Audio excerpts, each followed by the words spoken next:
Let's do this! Barangay Batang-Batang, sino ang mayor natin?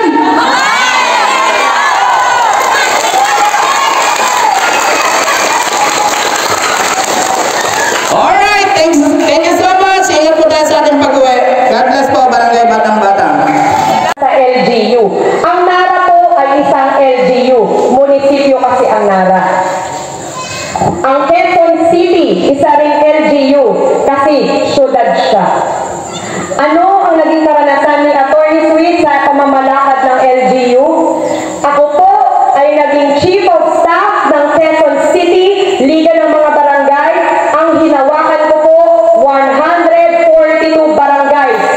Ang Nara, meron lang tayong 23 barangays. Kung kinaya ko pong hawakan at paglingkuran ang 142 barangay, sinisigurado kong kayang-kaya nating pagsilbihan ang 23 barangay. Tama po? Tama.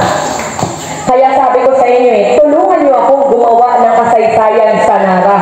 For the first time in history, meron tayong magiging mayorang dalaga, abogada, bata pa, nakapaglingkod na sa Kongreso, na-appoint na sa Malacanang, nakapag-aral sa 3 iba't ibang bansa, kaya ang Nara magiging world class, di ba?